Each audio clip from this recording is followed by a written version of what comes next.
Clackety click, Facebook sucks dick. Please don't ban me, Zuckerberg. Okay, so I'm going to be reading fan fiction and reacting to it. And I need to figure out how to share Majidi screen. Okay.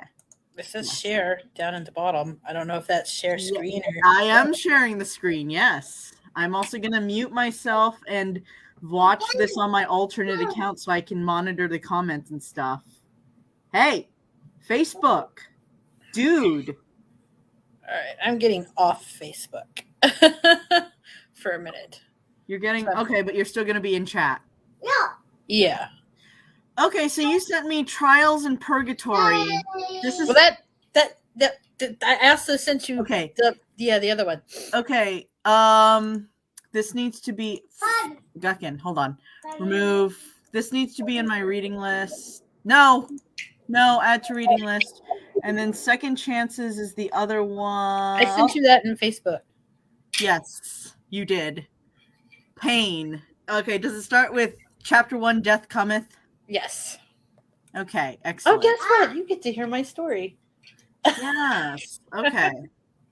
This formatting is not how I have my formatting set up, so I don't... Oh, it's because it's m.fanfiction.net. Let's... Oh my... Here, go to the archive one that I sent you. That one's easier. Read to you and Okay, one sec.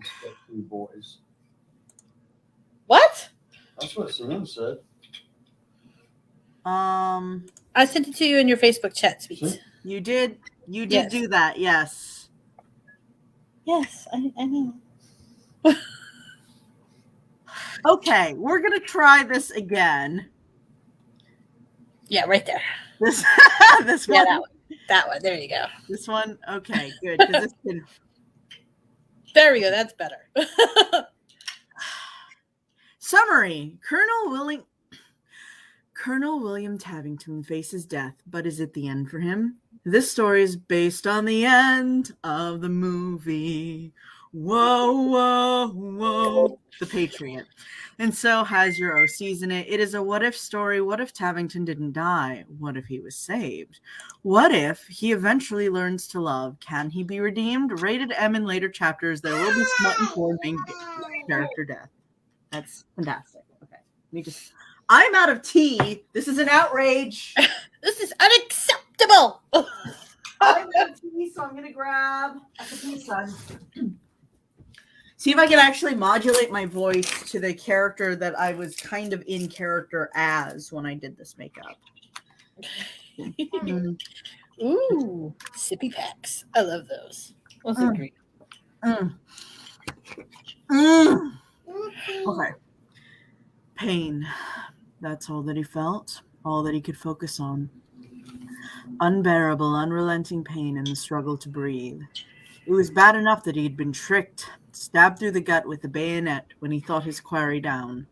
But to have another bayonet pierce his throat was almost more than he could bear.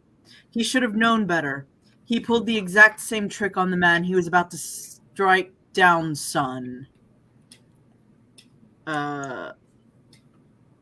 Yeah, that's a little run on. He was about to strike down, son. Yeah, he killed Gabriel in that fashion, so... And Gabriel is Ben Martin's son, so... Why he thought that man of all people would go down quietly. Baby. He didn't know. Caught up by his arrogance, he was dying. Of that he was most sure, for the war raged around him, and no one seemed to give him a moment's notice. The utter horror and unfairness of it all. He had been one of the king's most brilliant, if not brutal, colonels. Nicknamed the Butcher for his tactics, he at least got things done and got results. Even if those around him thought him not a gentleman because of it, they relied on him. Went to him when they couldn't get things done themselves. He had joined the army after his late father had effectively squandered away any inheritance he might have had, wanting to make things just a tiny bit better for himself. His upbringing had not been the best, and it was this same upbringing that shaped him into the man he is now. Hard. I apologize. I am, in fact, a 10-year-old. cold and at times cruel. He had tried to make his way in polite society, but everything he tried, the upper crust would always shove him back down by the I know, right? shoulder. Oh. Oh no, there are children listening. He doesn't understand. Reminding of his place on his knees. He had tried so hard. So hard. Oh my God. Not that that mattered now. None of it mattered. His life force was dripping from his wounds as he managed to pull the bayonet out of his stomach, falling forward to lift a shaky hand to his neck, feeling the warmth of his blood flow over his hand. Oh, I'm getting so turned on by reading this. Oh my God, really? Trent That's is. awesome. Trent is. This really was the end then. Everything was going black as his breathing became harsh deep in his chest. I know, right? He lay there on that field of battle, choking on his own blood. Oh yeah, baby, choke on it. As it slowly seeped into his lungs, begging for more time. The light growing ever darker before his eyes, but for a moment time seemed to stop. For at the last moment of his life he caught the image of an ethereal maiden walking towards him, unscathed by the war around her. She came to stop just at his side and leaned down to gently turn him over, tilting her head as she looked him over, and his eyes met with hers.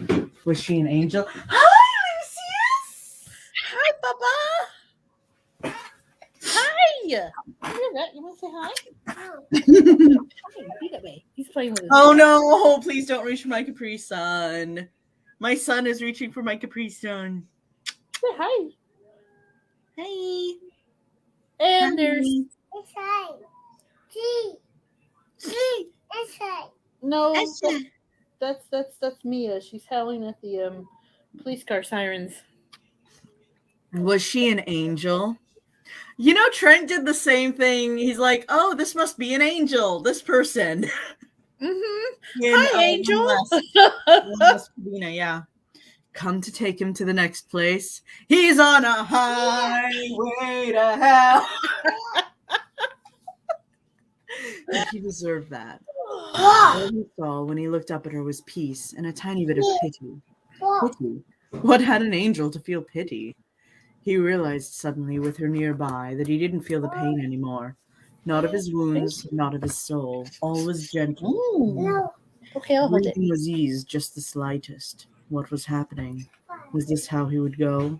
Quietly, peacefully, without pain, and with a beautiful woman to carry him home. He was suddenly not afraid or angry anymore. How strange.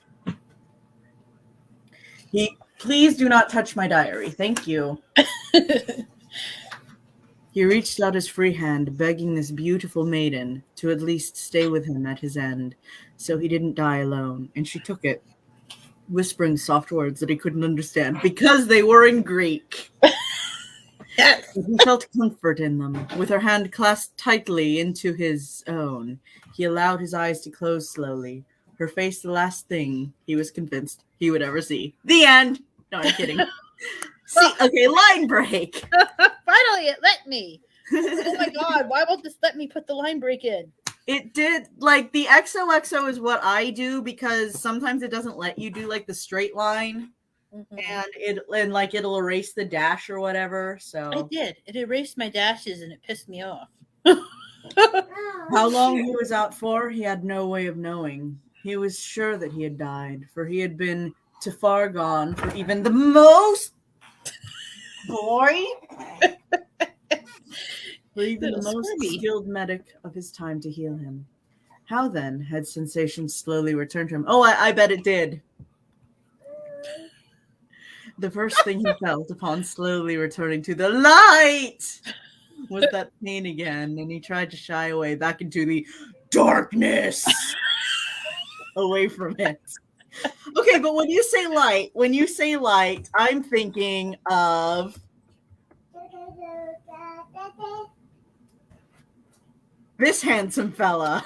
Oh, on Death Note. Light. And then darkness, I think of Zeminort. Going like darkness, darkness, darkness, darkness, darkness. It's in my Eden recaps. Which, you know what? Actually, let me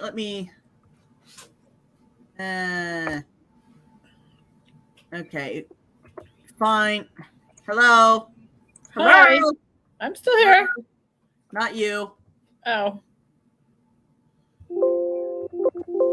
Okay.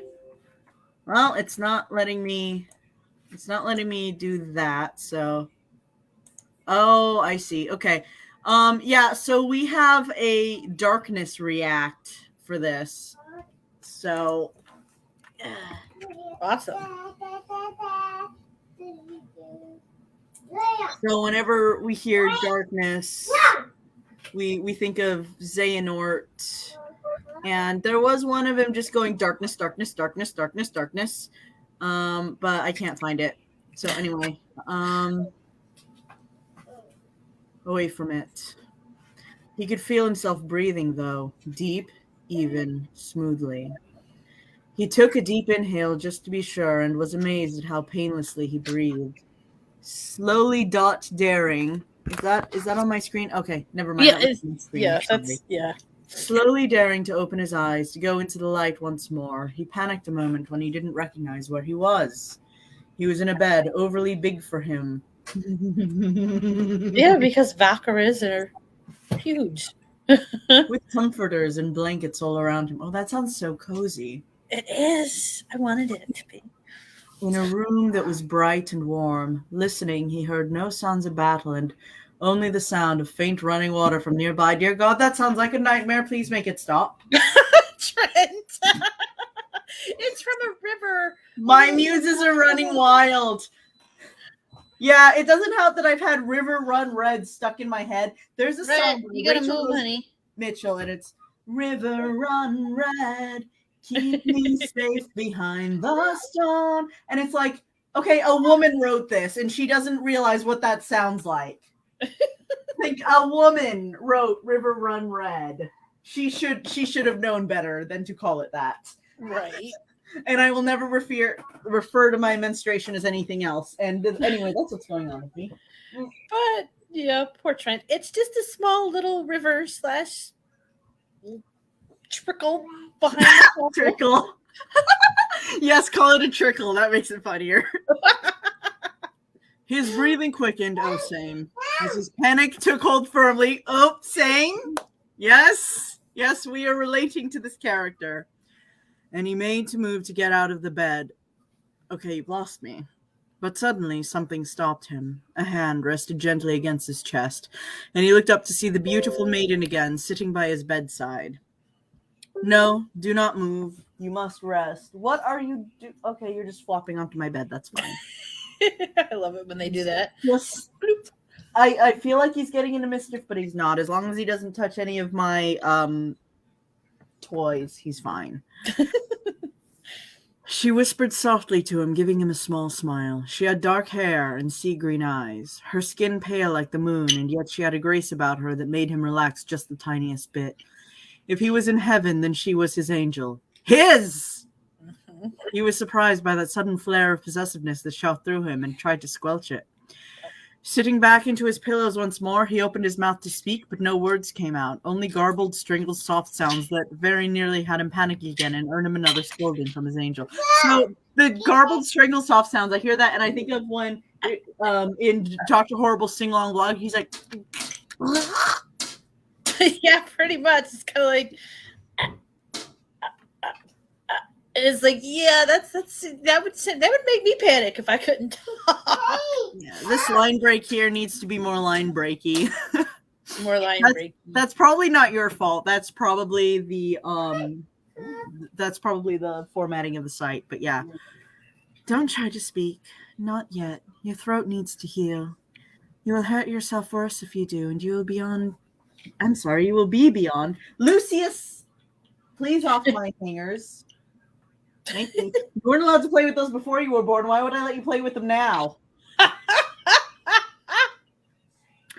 You'll hurt yourself worse if you do, and you'll be beyond even my father's skills to help you. You are safe here. Rest. You will be well soon. He tilted his head, wondering of her. Who was she? Was he dead? Bitch! You can talk! No, he can't. No, I mean, you can... What? Oh. But he's not in his world. That's the thing. The last thing he remembered, he was dying. So is he in heaven?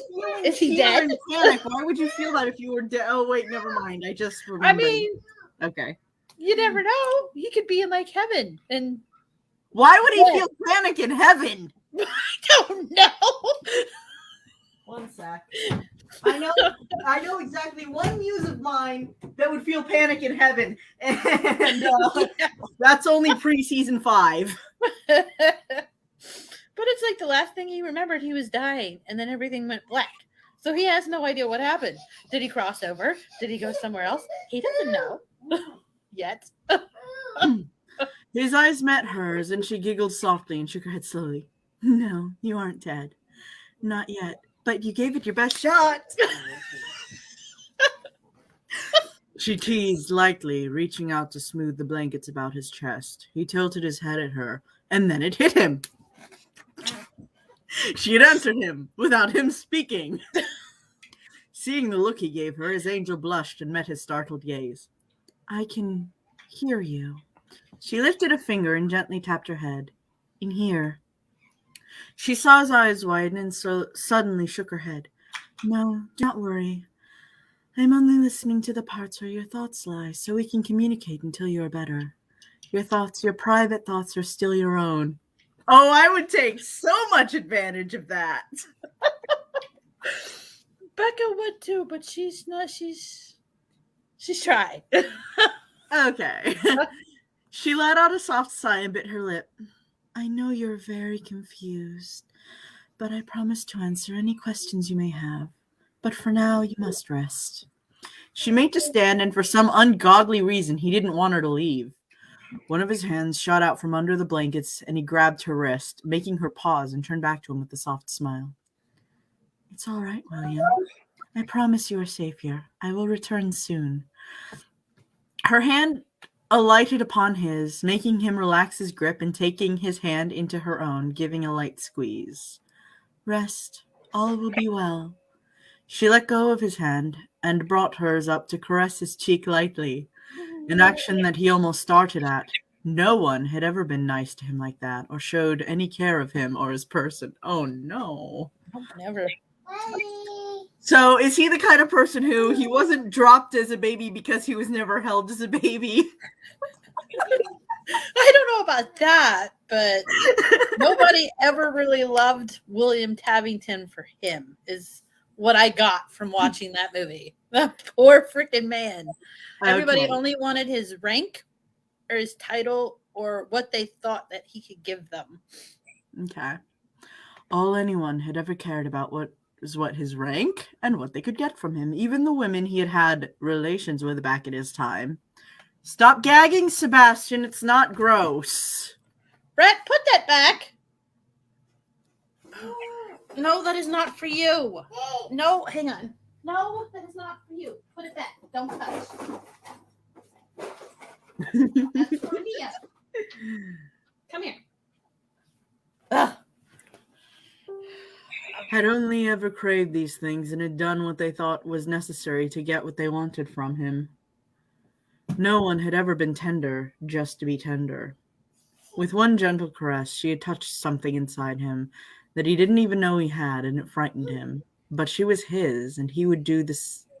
I'm sorry, I almost read, and he would do the same as she in bed. My brain needs to refocus. I apologize.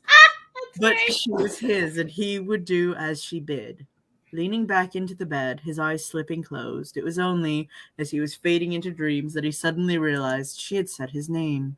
He felt badly that he didn't even know hers. Heaven must be an odd place, were his last thought. His last singular thought. I know. Slipped into sleep. I'm leaving it. I've already reviewed this on fanfic, so I'm just gonna leave a kudos here. Yeah. Can we pause a bit because I still have to feed him dinner. Yes. So that was chapter 1, everybody. That was chapter 1. Woo! Like, comment, whatever Brett, you do. put that away. Do your thing. Call me back, or text me Yeah. or something after dinner so that we can do chapter 2. I'm so excited. Kanpai. Yeah. Thanks for joining, everybody. Cheers.